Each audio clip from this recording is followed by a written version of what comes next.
So, what's your name? I am Dennis Miller, When were you born? 1961. And how long have you lived in North Baltimore? All my life. I was born at Blanchard Valley Hospital, and I think I mentioned slapped on the rear end and sent to North Baltimore. Been here ever since. And what keeps you here?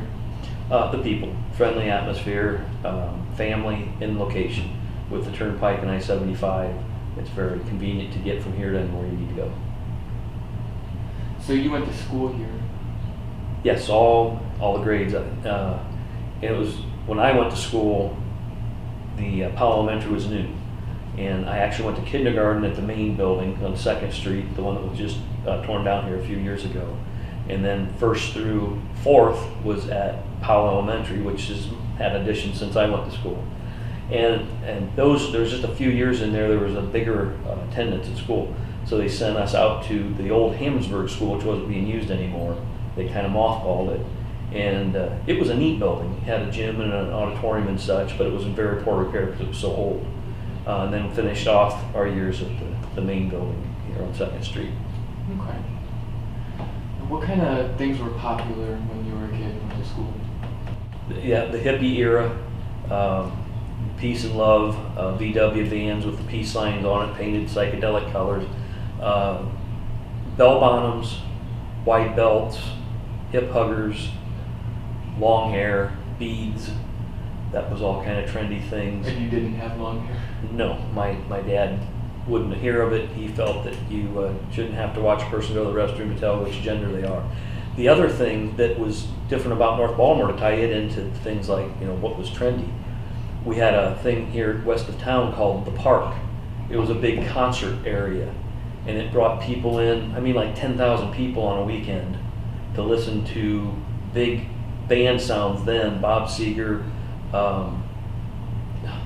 not Black Sabbath wasn't here, but there were some real names that played out there, brought people in from all over.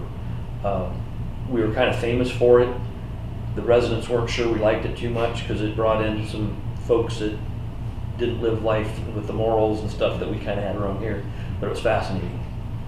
So why North Baltimore for that, It seems like location. Like I was saying, with 75 and the Turnpike, it let because people came from Chicago, from Cleveland, from New York to come out here for this concert. It had the big, like you see today, big stage with the lights and everything in a big open field. Cruising, we drive our cars up and down the street, which I think that still goes on a little bit. But things to do. We kept ourselves busy with things that are just there to do. Chess club, which that's not a real popular one, but pickup games of baseball, football. You had Green's Lot. I don't know if you ever heard of that. The school had actually used Green's Lot in phys ed class. Go down to Green's empty lot and play ball. It had a backstop. And where was that at? It was a corner of Belmont and Summit.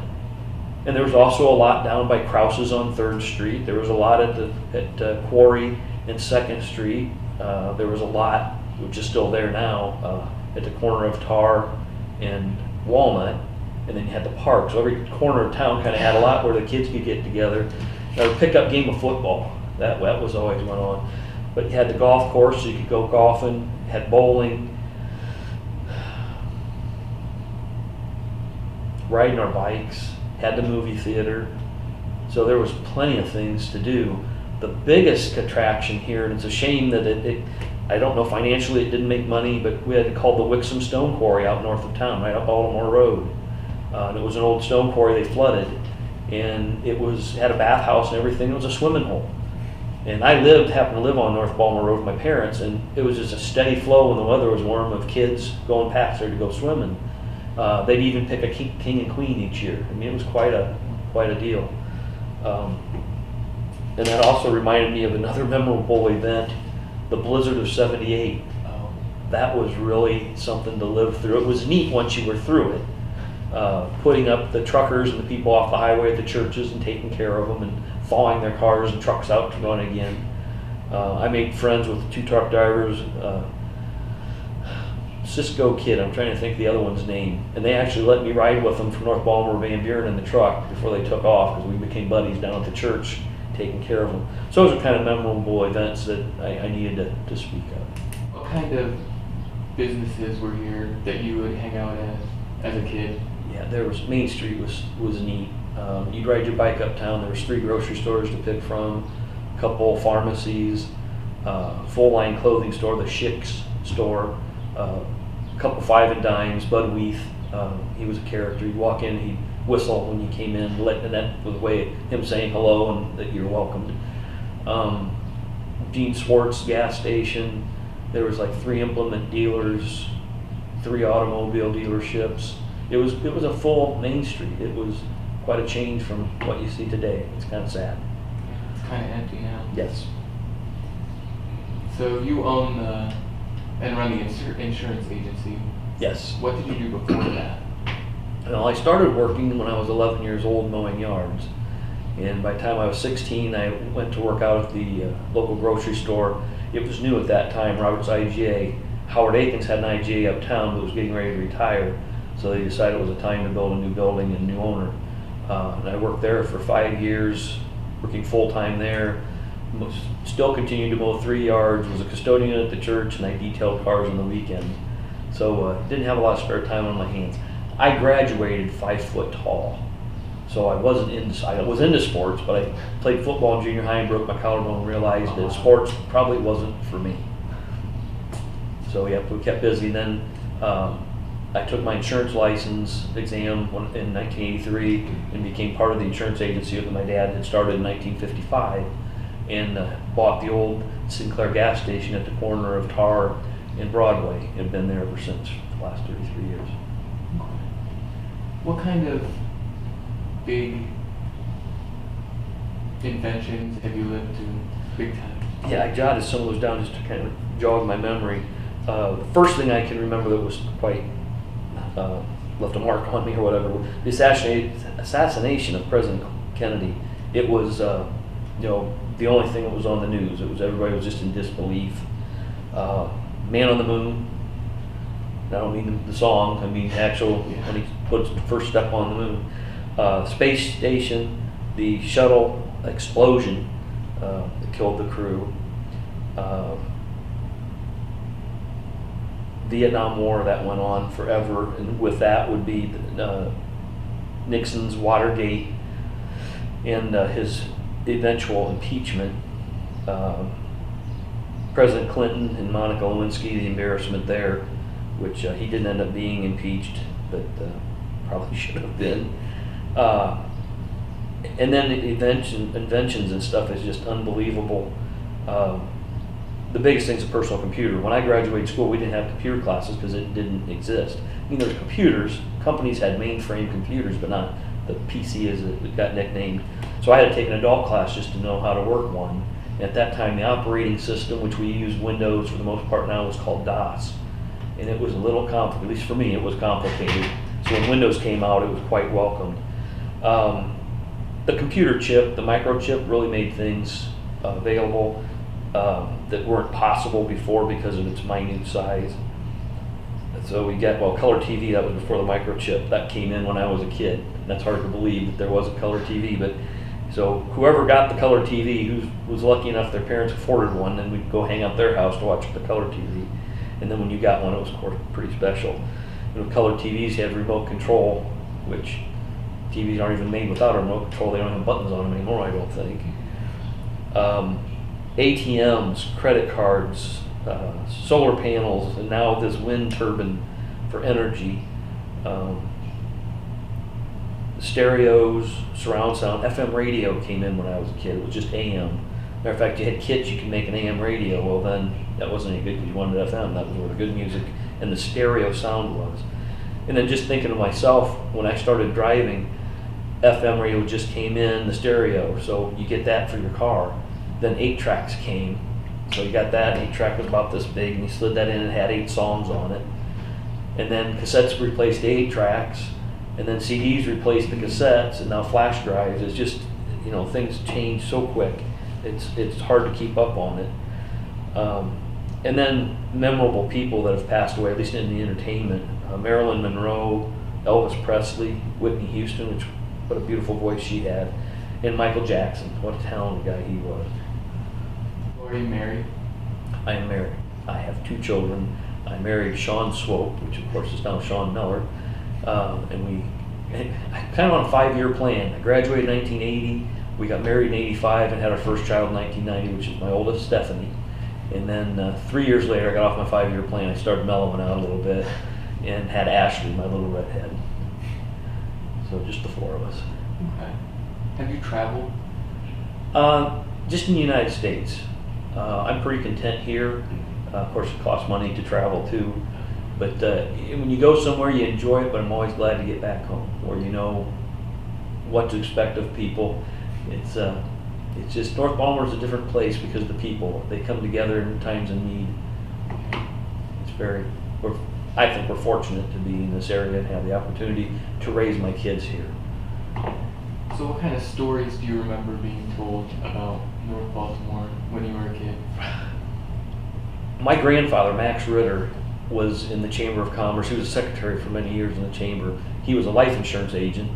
So I've learned things about the town through the years, but as far as fun stories, it's probably just kind of a sign of the times. My dad's family moved to North Baltimore between his junior and senior year. And at that time, you had to sit out sports for a year, and he liked to play basketball. So he was the manager of the basketball team. And that year they went undefeated and won the county tournament. That was like the districts and some, we had sectionals, it was called county tournament then. And he was real proud of that. And we're here in the historical center. I think there's a trophy upstairs that shows that happened. And when he first came to town, he hooked up with a gentleman, a kid named Max Green, and Max was ornery. And they would ride around in Max's old Model T touring car and had a sign on the back that said, "Don't laugh, lady, your daughter might be inside." And I'm sure my dad's parents were quite glad he was running around with somebody like that. And Max was fine, he was just ornery. Mom didn't tell us many stories because she wanted us to think that she was quite the good little girl, and I think for the most part she was. But I remember her talking about her junior high years. She had to go over and attend junior high at Donnell and Finley because her mom had tuberculosis and was dying, and her dad was in the military. Once they found that, it took a while, but they got him back home, and then she was able to move back to town here, and her sister Barbara finished here. Then my father-in-law tells a story. He was a few years younger, 5 or 10 years younger than my mom, happened to live across the street from my mother and her sister. And he said how they would spy on her or the girls sunbathing. And I thought that was pretty funny here all those years ago, and I ended up marrying a guy that was snooping on my mom back in the day. It reminded me of another story with her too, and she said maybe she's not as proud now as she looks back. They had a clip group called, I believe it was the 10 to Blend is what it was called, and she was accepted into that group. So she thought she was quite fortunate to do that. But she said looking back, maybe it was kind of snobbish, I wasn't sure that was the thing to be.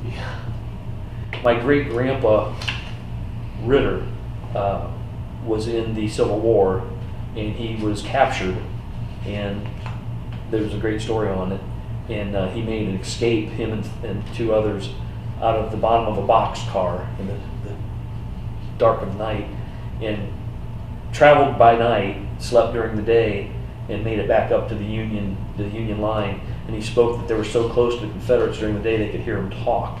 So it'd be a nervous thing, but what a different time. Talk about neighbors and loving each other. We had brothers in the Civil War fighting against each other with different beliefs, but in the long run, thank goodness to President Lincoln. We're all one, yeah. Still have a little bit of differences, but that's all right. That makes the world go around. Is there anything you'd want to tell your future grandkids or anybody that might be watching this in the future? Wow. What a great place North Baltimore was, and that makes it sound like it's not a great place now. Things have changed. I don't know we've changed the best. It's been real difficult. We're still here. If you look at a lot of other little communities, they're just a dot on the map or just at the crossroads anymore. It's worth, everybody looks for the dollar and wants physical things, and I don't know if that's the most important thing in the world, having a safe place where you can ride your bike uptown and not feel you're going to be abducted or something, and you can do that here. I hope the chamber is able to get things turned around with the council and get different type of businesses to fill back in. It won't be the way it was, but it can still be the best it can be for the times.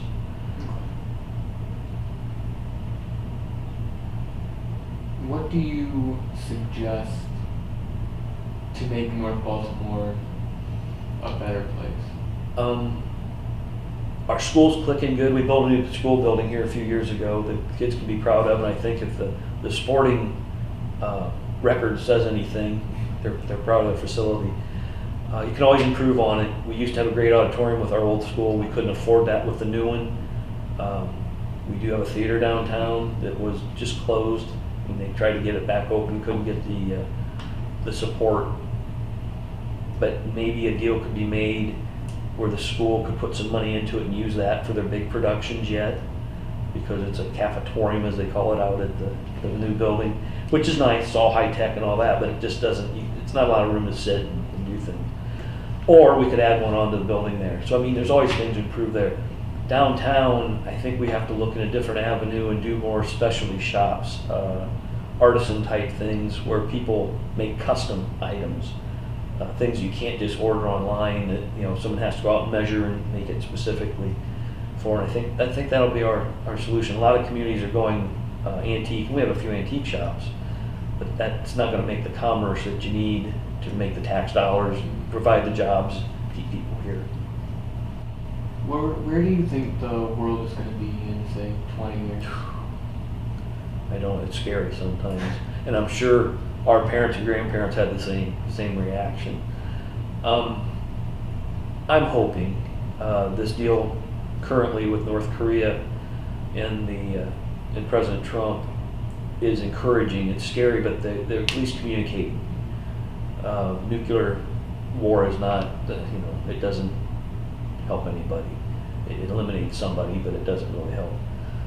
So I think things are getting a better direction. A small thing that just happened is Prince Harry and Meghan Markle, I think her name is.